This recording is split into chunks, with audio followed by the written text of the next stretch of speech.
اعوذ باللہ من الشیطان الرجیم بسم اللہ الرحمن الرحیم انا اوحینا الیک کما اوحینا الی نوح والنبیین من بعدہ وأوحينا إلى إبراهيم وإسماعيل وإسحاق ويعقوب والأسباط وعيسى وأيوب ويونس وهارون وسليمان وآتينا داود زبورا ورسلا قد قصصناهم عليك ورسلا لم نقصصهم عليك من قبل ورسلا لم نقصصهم عليك وَكَلَّمَ اللَّهُ مُوسَىٰ تَكْلِيمًا رُسُلًا مُبَشِّرِينَ وَمُنذِرِينَ لِئَلَّا يَكُونَ لِلنَّاسِ عَلَى اللَّهِ حُجَّةٌ بَعْدَ الرُّسُلِ وَكَانَ اللَّهُ عَزِيزًا حَكِيمًا لَكِنِ اللَّهُ يَشْهَدُ بِمَا أَنزَلَ إِلَيْكَ أَنزَلَهُ بِعِلْمِهِ وَالْمَلَائِكَةُ يَشْهَدُونَ وَكَفَىٰ بِاللَّهِ شَهِيدًا اللہم صلی علی محمد وآل محمد افضل صلواتک وبارک وسلم منک حمید مجید باب کیف کان بدء الوحی الی رسول اللہ صلی اللہ علیہ وسلم وقول اللہ عز وجل انا اوحینا الیک کما اوحینا الی نوح والنبیین من بعدہ ان عائشہ ام المؤمنین رضی اللہ عنہا ان الحارث بن ہشام رضی اللہ عنہ سأل رسول اللہ صلی اللہ علیہ وسلم فقال یا رسول اللہ کیف یاتیک الوحی فقال رسول اللہ صلی اللہ علیہ وسلم احیانا یاتینی مثل سلسلۃ الجرس وہو اشدہ علی فیفصم عنی وقد رأیت عنہ ما قال وأحيانا يتمثل لي الملك رجلا فيكلمني فأعي ما يقول قالت عائشة رضي الله عنها ولقد رأيته ينزل عليه الوحي في اليوم الشديد البرد فيفصم عنه وإن جبينه لا يتفسد ورقا. ایک فرد انسان اپنی زندگی کی قریباً تمام شاخوں میں انسانیت کے مجموعی تجربات سے فائدہ اٹھاتا ہے. کھانے میں، پینے میں، پہننے میں،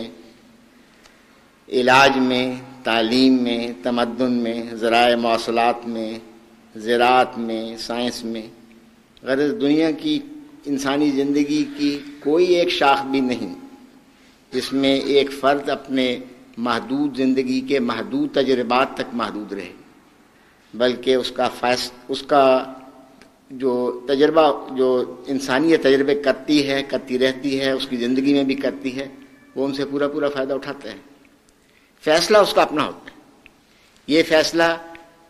کہ میں زراعت میں یہ طریقے اختیار کروں، علاج میں یہ طریقے اختیار کروں، کھانے پینے میں یہ طریقے اختیار کروں، لباس ایسا پہنوں، یہ فیصلہ اس کا ہوتا ہے. فائدہ وہ انسانیت کے تجربات سے اٹھاتا ہے، لیکن اس کا فیصلہ اس کو خود کرنا پڑتا ہے. اس لیے اس فیصلے کے جو نتائج ہوتے ہیں وہ بھی اس کو بھگتنے پڑتے ہیں. اگر اچھے ہیں تو ان سے اس کے لیے مفید نتیجہ پیدا کرتے ہیں، اگر مضر پہلو ہو تو اس کا نقصان بھی اٹھانا پڑتا ہے. لیکن مذہب کے معاملے میں خدا تعالیٰ کی طرف سے جو وحی نازل ہوتی ہے اس کے معاملے میں قرآن کہتا ہے کہ انسان کہتا ہے، تکبر کرتا ہے کہ مجھ پر وہ کچھ نازل نہیں ہوتا جو خدا کے رسولوں پر نازل ہوتا ہے. ساری دنیا کی ہر شاخ میں تم نے انسانیت کے تجربات سے فائدہ اٹھایا، اور وحی کے معاملے میں تم کہتے ہو کہ نہیں، خدا تعالیٰ کی وحی مجھ پر براہ راست آئے. یہ ایک بہت بڑا فتنہ ہے جو یورپ میں آج کل اٹھایا جاتا ہے. اللہ تعالیٰ نے جو نظام قائم کیا ہے مادیات میں، اسی کے پیرلل نظام، اسی کے متوازی نظام روحانیات میں بھی ہے. جب انسان علاج میں دوسروں کے تجربات سے فائدہ اٹھاتا ہے، کھانے پینے کے معاملات میں دوسروں کے تجربات سے فائدہ اٹھاتا ہے، تو کوئی وجہ نہیں کہ وہ لو نسمع و ناقل ہو، وہ انسانیت کے اس طبقے کے تجربات سے فائدہ اٹھائے جن کے اوپر خدا تعالیٰ نے براہ راست وحی نازل کی ہے۔ تو یہ جو وحی کا مضمون ہے بہت ہی لطیف، بہت ہی دلچسپ اور بہت ہی عمدہ اور بہت ہی گہرا مضمون ہے، اور اس قابل ہے کہ اس کا زیادہ تر وسیع تر مطالعہ کیا جائے۔ اور اس کی جھلکیاں جیسا کہ میں نے قرآن شریف کی کچھ تین چار آیات پڑھی ہیں ان میں بھی ملتی ہے، اور پھر قرآن شریف سارا اس مضمون سے بھرا ہوا ہے۔ احادیث میں جگہ جگہ اس کی جھلکیاں ملتی ہیں، وہی کس طرح آتی ہے، اس کی کیا صورتیں ہوتی ہیں، اس کے کیا نتائج ہوتے ہیں، اس کے کیا اثرات ہوتے ہیں۔ یہ ایک بہت ہی لمبا اور بہت دلچسپ مضمون ہے جو اس درس میں تو بیان نہیں ہو سکتا۔ ایک جھلک جو حضور صلی اللہ علیہ وآلہ وسلم نے ایک سوال کے جواب میں دکھائی ہے ہمیں، وہ یہ ہے، حضرت عائشہ رضی اللہ عنہا روایت کرتی ہیں کہ حارث بن ہشام نے حضور سے پوچھا۔ حارث بن ہشام ایک مخالف اسلام کے سب سے بڑے مخالف ابو جہل کا بھائی تھا، لیکن جہاں ابو جہل نے تکلیف پہنچائی وہاں حارث بن ہشام نے یہ سوال پوچھ کر ہمیں ایک رسول کریم صلی اللہ علیہ وسلم کی وحی کی ایک جھلک بھی دکھائی ہے۔ حضرت عائشہ کہتے ہیں کہ حارث بن ہشام نے حضور سے پوچھا، یا رسول اللہ کیفا یاتی کل وحی، یا رسول اللہ آپ پر وحی کیسے آتی ہے؟ فقال رسول اللہ صلی اللہ علیہ وسلم، حضور نے پھر مختلف شکلیں وحی کی بتائیں، جن میں سے 2 حضرت عائشہ نے ریکارڈ کی ہیں یا امام بخاری نے ریکارڈ کی ہیں۔ حضور نے فرمایا، احیاناً یاتینی مثل سلسلۃ الجرس، جس طرح ایک گھنٹے کی جھنکار ہوتی ہے، ایک شوکت اور عظمت اور قوت اس میں ہوتی ہے، اس طرح مجھ پر وحی نازل ہوتی ہے بعض اوقات۔ وہو اشدہ علیہ، اس قسم کی شوکت اور عظمت والی وحی مجھ پر بہت سب سے زیادہ گراں گزرتی ہے، تکلیف کے معنوں میں نہیں، بوجھل ہونے کے معنوں میں۔ اور اس کی جھلکیاں اور احادیث میں بھی ہمیں نظر آتی ہیں۔ حضرت ایک صحابی بیان کرتے ہیں کہ میں حضور کے بالکل قریب بیٹھا ہوا تھا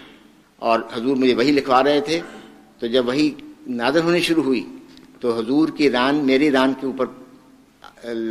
ٹچ کرنے لگی، اور اس کا اتنی شوکت اور عظمت کا بوجھ تھا اس میں کہ مجھے یہ لگتا تھا کہ میری شریر ٹانگ ٹوٹ جائے گی۔ تو ایک کیفیت تو یہ ہے جو حضور صلی اللہ علیہ وسلم نے فرمائی، جو شوکت اور عظمت والی ہوتی ہے، اور اس میں ایک وحی وصول کرنے والے کی عظمت اور شوکت کا بھی احساس ہوتا ہے۔ حضور نے فرمایا فیفصم عنی، وہ کیفیت مجھ سے دور ہوتی ہے، وقد وایت عنہ، اور پھر اس کو یاد کرنے کی ضرورت نہیں رہتی، اتنا اس کا شوکت اور عظمت کا اثر ہوتا ہے اور احساس ہوتا ہے کہ وہ مجھے یاد ہو جاتی ہے۔ وَأَحْيَانًا يَتَمَثَّلُ لِيَ الْمَلَكُ رَجُلًا،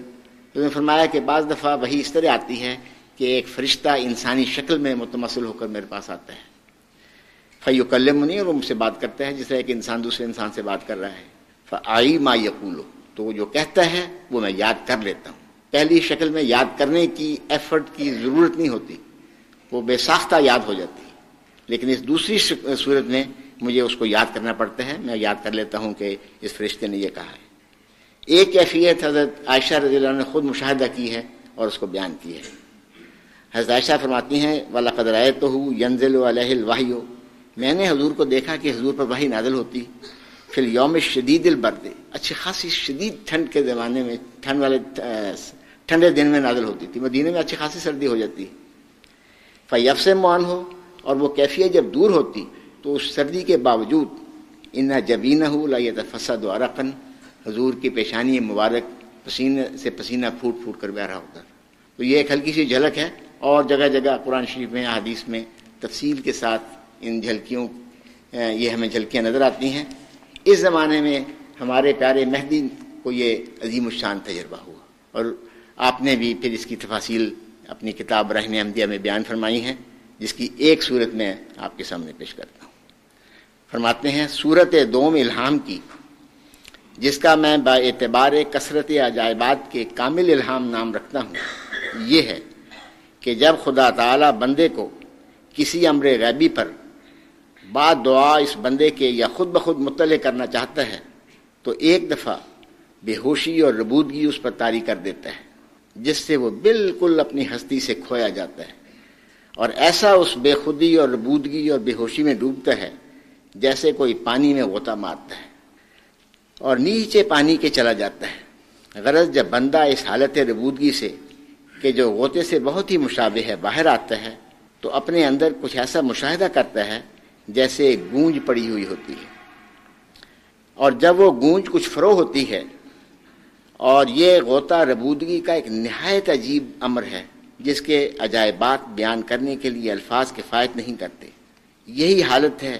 جس سے ایک دریا معرفت کا انسان پر کھل جاتا ہے، کیونکہ جب بار بار دعا کرنے کے وقت خدا تعالیٰ اس حالت غوطہ اور ربودگی کو اپنے بندے پر وارد کر کے اس کی ہر ایک دعا کا ایک لطیف اور لذیذ کلام میں جواب دیتا ہے، اور ہر ایک استفسار کی حالت میں وہ حقائق اس پر کھولتا ہے جن کا کھلنا انسان کی طاقت سے باہر ہے، تو یہ امر اس کے لیے موجب مزید معرفت اور باعث عرفان کامل ہو جاتا ہے. بندے کا دعا کرنا اور خدا کا اپنی الوہیت کی تجلی سے ہر ایک دعا کا جواب دینا، یہ ایک ایسا امر ہے کہ گویا اس عالم میں بندہ اپنے خدا کو دیکھ لیتا ہے، اور دونوں عالم اس کے لیے بلا تفاوت یکساں ہو جاتے ہیں. جب بندہ اپنی کسی حالت کے وقت بار بار اپنے مولا کریم سے کوئی عقدہ پیش آمدہ دریافت کرتا ہے اور عرض حال کے بعد حضرت خداوند کریم سے جواب پاتا ہے، اس طرح جیسا کہ ایک انسان دوسرے انسان کی بات کا جواب دیتا ہے، اور جواب ایسا ہوتا ہے کہ نہایت فصیح اور لطیف، بلکہ کبھی کبھی ایسی زبان میں ہوتا ہے کہ جس سے وہ بندہ محض ناشنا محض ہے، اور کبھی امور غیبیہ پر مشتمل ہوتا ہے کہ جو مخلوق کی طاقتوں سے باہر ہیں، اور کبھی اس کے ذریعے سے مواہب عظیمہ کی بشارت ملتی ہے، اور منازل عالیہ کی خوشخبری سنائی جاتی ہے، اور قرب حضرت باری کی مبارکبادی دی جاتی ہے، اور کبھی دنیاوی برکتوں کے بارے میں پیشگوئی ہوتی ہے. تو ان کلمات لطیفہ و بلیغہ کے سننے سے کہ جو مخلوق کی قوتوں سے نہایت بلند اور اعلیٰ ہوتے ہیں، جس قدر ذوق اور معرفت حاصل ہوتی ہے اس کو وہی بندہ جانتا ہے جس کو یہ نعمت عطا ہوتی ہے. فی الحقیقت وہ خدا کو ایسا ہی شناخت کر لیتا ہے جیسے کوئی تم میں سے اپنے پرانے دوست کو شناخت کرتا ہے. اللہم صلی